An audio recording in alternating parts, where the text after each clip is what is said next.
Hello friends, I'm here again with this time with Charity and another horse hack, another training tip for you. And this time it will be about saddling a horse that doesn't really like to be saddled and hasn't really accepted the saddle yet. So what I do first is that I want to get her in a better frame of mind before we go do the saddling. That's why I'm out here. I have the saddle with me. I don't just take her into the stall, tie her up and saddle her in there and then keeping that attitude. Like, we need to get the cooperation together much better, and we need her to be in a more positive frame of mind.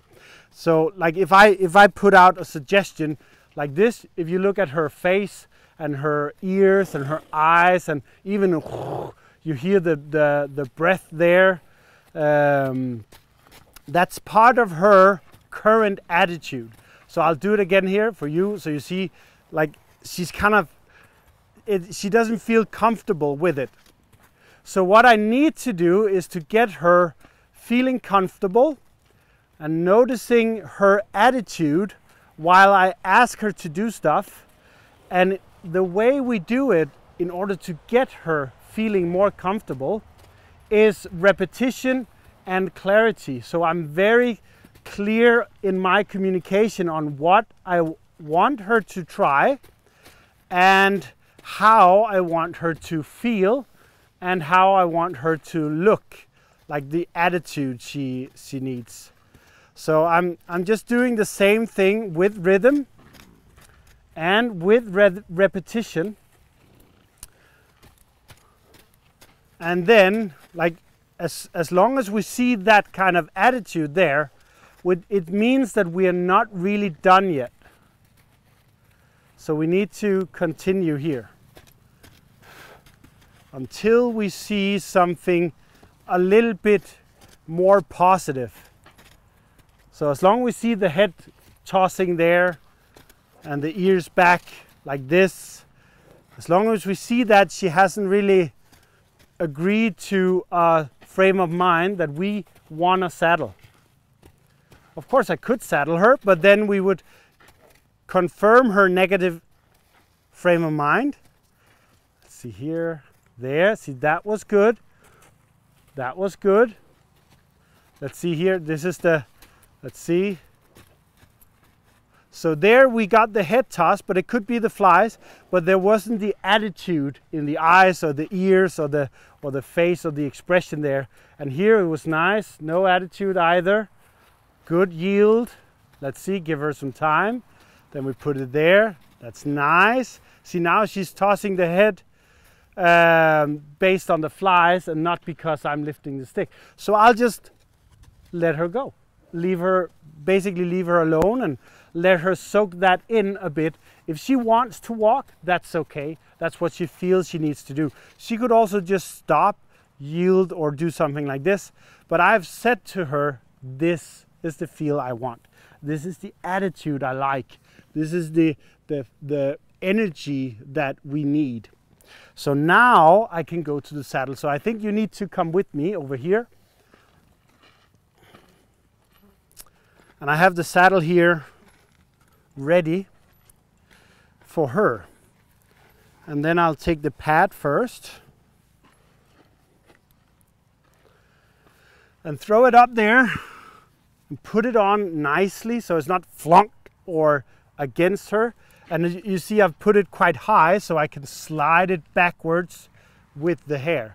So I put it on like this, gently and nice, because she already has a negative attitude, a negative expectation to putting something up there. And then I need to basically do the same with the saddle. And I want to saddle her in kind of a heavier saddle that has a front cinch and a back cinch, because I want her to accept as much as possible so that when she's getting ridden, like she's a dressage horse, she will have only one cinch and that will be no problem, a piece of cake when that happens.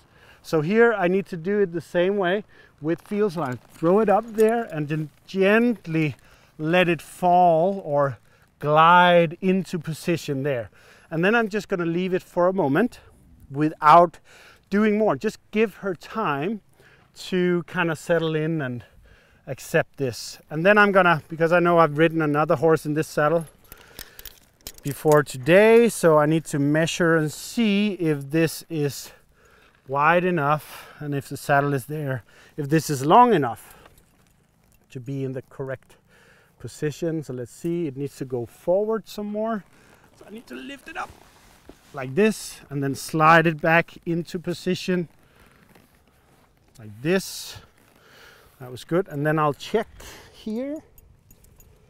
So it's definitely too short. Definitely too short. So then I'll have to see if this is actually long enough or if I need another cinch, but we'll see. I definitely need another cinch, I think. So that was there. So we could go with this. Well, there is the possibility of it not working, but we'll try this first. And otherwise, then I know I need a longer cinch. So there it is. We have it hanging like that.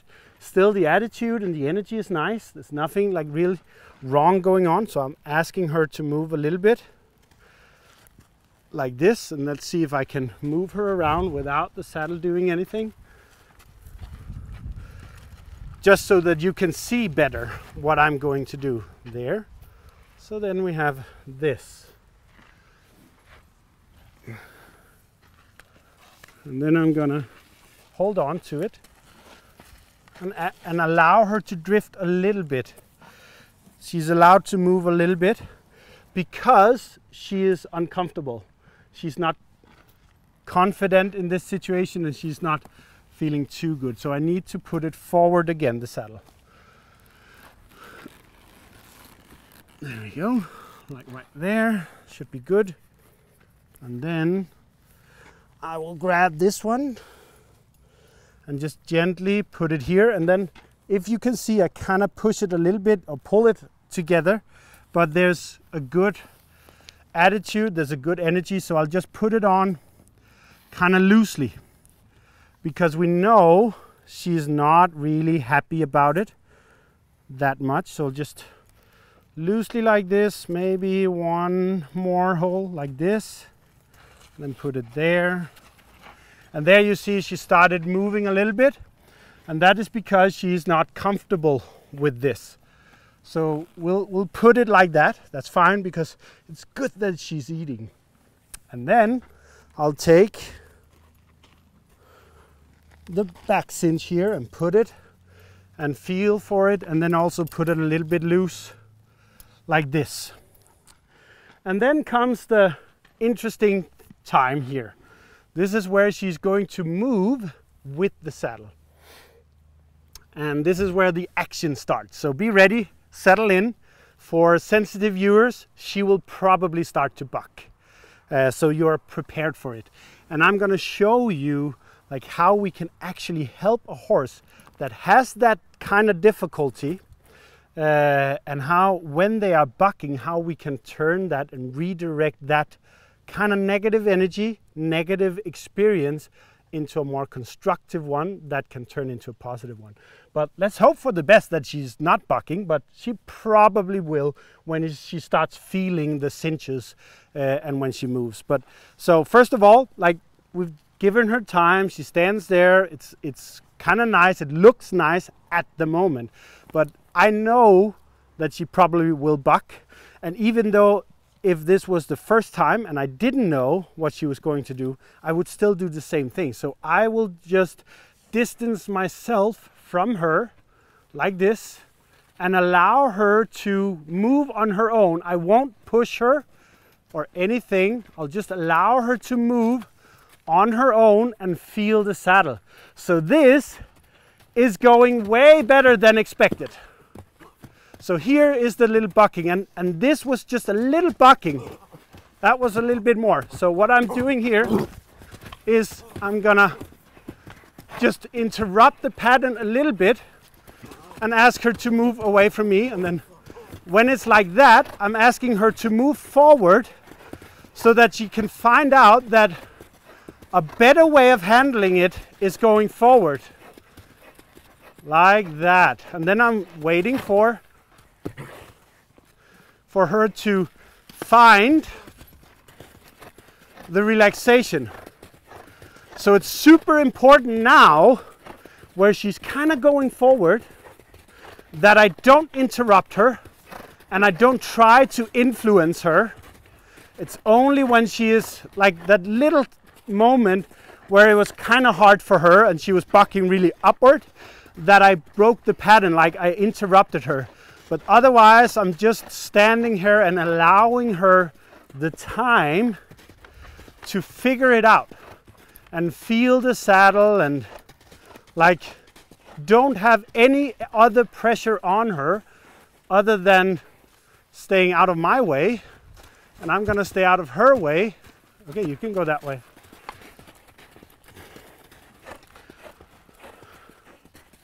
And then allowing her the time to find the relaxation, feel the saddle. It's very loosely on there, so probably in a moment or so she will find the relaxation. And when she finds more relaxation, I can show her that that is what I mean. This is what we were talking about. This is what was supposed to happen. So there, just don't go to me. And there is, like, it's better if I had a stick, but now I don't have the stick in my hand. It's right over there. So I have to be kind of gentle, because if I do too much, if I'm afraid in this situation where she comes towards me and then I do too much, then I add to the pressure that she feels. But I do have to kind of say, try something else. Otherwise, I'm just giving her space, giving her room to move and not trying to influence her in any way.